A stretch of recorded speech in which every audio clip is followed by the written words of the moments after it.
you can't put Jesus Christ on a shelf with all the other prophets and wise sages and religious leaders. He will not stay on that shelf.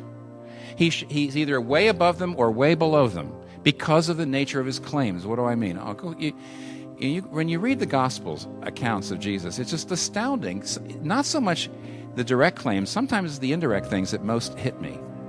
You know, there's a place in Luke chapter 10 where Jesus is talking to his disciples about demon possession, and they were talking about people they saw who had demons, and he's talking about demons, and suddenly Jesus, this is in Luke 10, suddenly Jesus says, I saw Satan fall from heaven like lightning. What? You know, he's having this conversation with his disciples, says, yeah, I was there before the creation of the material universe, and I saw Lucifer go bad. What a sight. Matthew 23, it goes on.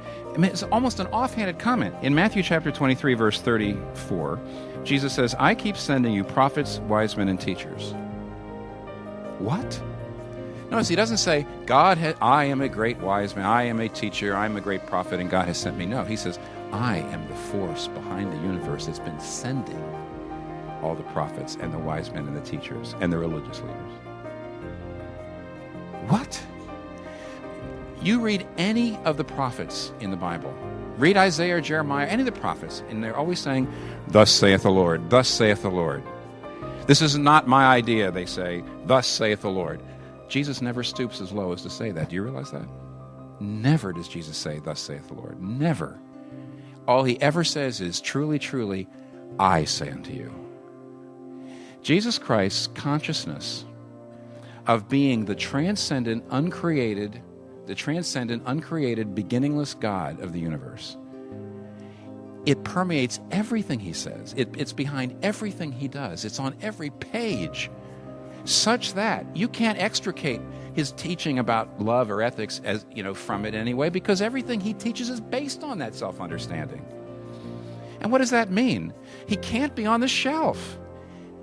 He's either way above them or way below them. N.T. Wright put it this way very well. He says, how can you live with a terrifying thought that the hurricane has become human, that the fire has become flesh, that life, capital L, itself has walked into our midst? Christianity either means that or it means nothing. It is the most devastating disclosure of the deepest reality in the world, or it is a sham, a total nonsense.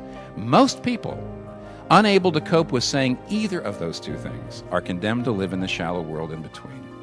And that's exactly right. Most people cannot cope with saying either of those two things, and yet those are the only two things that you can say if you have even a shred of intellectual, spiritual, moral, or emotional integrity. Why?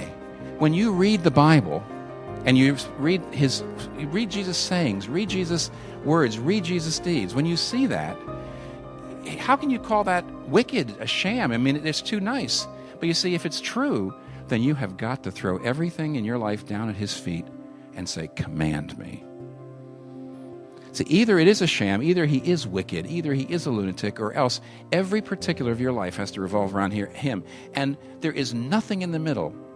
There is no other position with regard to him that has any integrity at all, and almost nobody can cope with either of the only positions that have integrity. Most of us are right in the middle, and as N.T. Wright says, what a shallow place to be.